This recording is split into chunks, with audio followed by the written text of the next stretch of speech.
దాని మీద ఒక కమిటీ మేము ఆ రోజు ముఖ్యమైనటువంటి ఐఏఎస్ అధికారులందరినీ సీనియర్ ఐఏఎస్ అధికారులతో ఒక కమిటీ వేయడం, వారు కూడా దానికి సంబంధించి ఈ భవనం అయితే బాగుంటుందన్నటువంటి అభిప్రాయాన్ని తెలియజేయడం,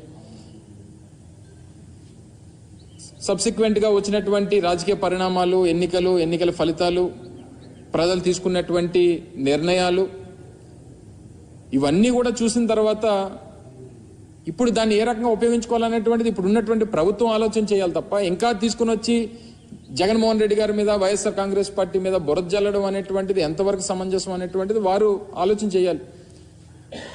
నేను కూడా మా పార్టీ తరపున మాట్లాడాల్సి వస్తేనో, ప్రజల తరపున మాట్లాడాల్సి వస్తేనో, ముఖ్యమంత్రి చంద్రబాబు నాయుడు గారు 2014 నుంచి 19 వరకు ఏ రకంగా ప్రభుత్వ ధనాన్ని ఈరోజు ప్రభుత్వానికి సంబంధించినటువంటి భవనాలు నిర్మిస్తేనో, ఒక డిపార్ట్మెంట్కి సంబంధించినటువంటి నిర్మాణాలు, శాశ్వత నిర్మాణాలు నిర్మిస్తే దీన్ని ఈరోజు ప్రజలకి తప్పుదోవ పట్టించేటువంటి ప్రయత్నం వారు చేస్తున్నటువంటి క్రమంలో చంద్రబాబు నాయుడు గారు 2014 నుంచి 19 వరకు ముఖ్యమంత్రిగా ఉన్నప్పుడు ఎంత ప్రభుత్వ ధనాన్ని దుర్వినియోగం చేశారనేటువంటిది కూడా మాట్లాడాల్సినటువంటి పరిస్థితి వస్తుంది.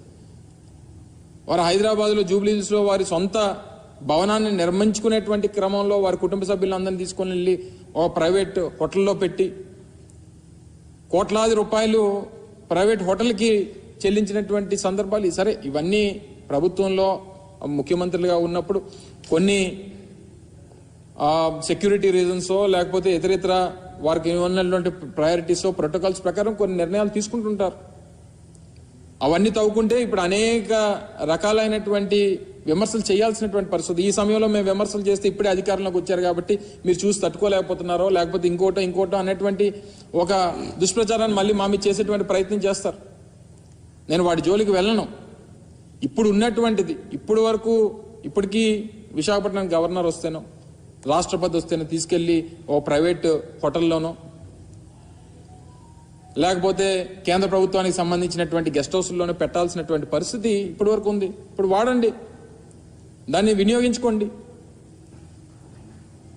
రేపు విశాఖపట్నాన్ని ఆర్థిక రాజధానిగా దీన్ని తయారు చేసేటువంటి బాధ్యత తీసుకుంటామని చెప్పి మొన్ననే ముఖ్యమంత్రిగా ప్రకటించారు కదా. అనేక మంది ప్రముఖులు వచ్చేటువంటి అవకాశం ఉంది. విశాఖపట్నం ఈస్టర్న్ నేవల్ కమాండ్కి మనం హెడ్ క్వార్టర్గా ఉన్నటువంటి క్రమంలో అనేక సందర్భాల్లో రాష్ట్రపతులు, అనేక సందర్భాల్లో ప్రధానమంత్రి గారు వచ్చేటువంటి సందర్భాలు ఉన్నాయి. ఉపరాష్ట్రపతులు మొన్న గతంలో మన మెడికల్ ఏఎంసీకి సంబంధించినటువంటి ఫంక్షన్కి వచ్చారు, 100 years ఫంక్షన్కి. అనేక సందర్భాల్లో దేశానికి సంబంధించినటువంటి ప్రముఖులు వస్తుంటారు. అనేక మంది దేశ విదేశాల నుంచి వచ్చినటువంటి ప్రతినిధులు వస్తుంటారు. వినియోగించండి.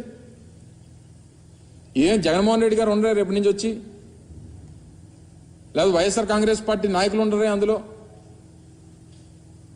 ప్రభుత్వానికి సంబంధించి టూరిజం డిపార్ట్మెంట్కి సంబంధించినటువంటి నిర్మాణాలు, దాన్ని ఏ రకంగా వినియోగించుకోవాలనేటువంటిది చేయండి. 4-5 బ్లాకులు ఉన్నాయి అందులో. అది ప్రజలకు వినియోగిస్తారా, లేకపోతే టూరిజం వినియోగిస్తారా, లేకపోతే ప్రభుత్వం సంబంధించినటువంటి అతిథి గృహాలుగా వినియోగిస్తారా అనేటువంటిది నిర్ణయం తీసుకోండి. మీ విధానం ప్రకారం అమరావతిని రాజధానిగా కొనసాగించాలనేటువంటి నిర్ణయం తీసుకున్నారు. గుడ్, మీకు అధికారం వచ్చింది, మీరు నిర్ణయం తీసుకున్నారు. గతంలో మేము చెప్పినట్టుగా నిర్ణయం మంత్రి గారు మాట్లాడుతూ 1,00,000 కోట్ల రూపాయలు ఖర్చు అవుతుంది అనేటువంటి మాట మాట్లాడారు. మేము ఆ మాట మొదటి నుంచి చెప్తున్నాం. ఈ 5 సంవత్సరాలు అయ్యేసరికి ఆ 1,00,000, 2 లక్షల కోట్లు అవ్వచ్చు. సరే, ఏదైనా మీ ప్రభుత్వం ఒక నిర్ణయం తీసుకుందా, నిర్ణయం ప్రకారం వెళ్తుంది. ఈ చేసేటువంటి క్రమంలో ఎందుకు అనవసరంగా తీసుకుని వచ్చి జగన్మోహన్ రెడ్డి గారిని ఇంకా మా పార్టీ మీద దాన్ని రుద్దేటువంటి ప్రయత్నం చేస్తున్నారో నాకు అర్థం కావట్లా.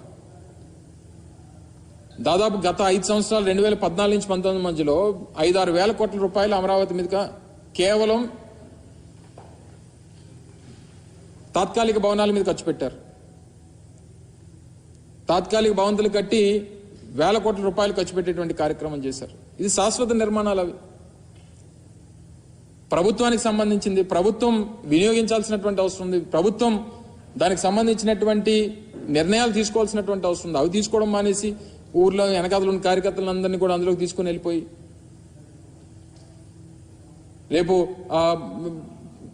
చీఫ్ గెస్ట్లు ఎవరన్నా వస్తారు, పెద్దలు ఎవరన్నా వస్తారు, రాష్ట్రపతి వస్తారు, లేకపోతే ప్రధానమంత్రి వస్తారు.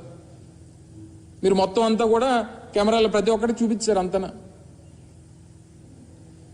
అంటే ఒక చీఫ్ గెస్ట్లో లేకపోతే విఐపీసో వివిఐపీసో ఉండేటువంటి దాన్ని ఆ బ్లూ ప్రింట్ అసలు బయటికి వెళ్ళడానికి లేదు. గతంలో మేము ప్రారంభించినప్పుడు కూడా మీరు అందరూ అడిగారు నన్ను, నేను మంత్రిగా ఉన్న ప్రారంభంలో నేను కూడా పాల్గొన్నా. సో దీన్ని ఏ రకంగా వినియోగించాలనేటువంటి దాని మీద ప్రభుత్వం నిర్ణయం తీసుకోబోతా ఉంది. కొన్ని సెక్యూరిటీ రీజన్స్ ఉన్నాయి, డెఫినెట్గా నిర్ణయం తీసుకునేటువంటి క్రమంలో మళ్ళీ మీ దృష్టికి తీసుకొస్తాం అనేటువంటి మాట మీకు చెప్పాం. సో ఇవన్నీ మానేసి ఏదో మనకి అధికారం ఇచ్చారు కదా అని చెప్పి ఎక్కడికన్నా చూపించమనండి, అన్నిని అలాగే చూపించమనండి. గతంలో మేము 5 సంవత్సరాల్లో చేసినటువంటి అభివృద్ధి కార్యక్రమాలు కూడా అలాగే ఆ శాసనసభ్యుల్ని తీసుకొని వెళ్ళి చూపించమనండి. భోగాపురంలో ఇంటర్నేషనల్ ఎయిర్పోర్ట్ నిర్మాణం జరుగుతోంది, చూపించమనండి. ఇదిగో మీ 5 సంవత్సరాల్లో మీరు ప్రారంభించినటువంటి కార్యక్రమాలు, చేస్తున్నటువంటి పనులు ఇగో ఇవి చేశారు మీరు, చూపించమనండి.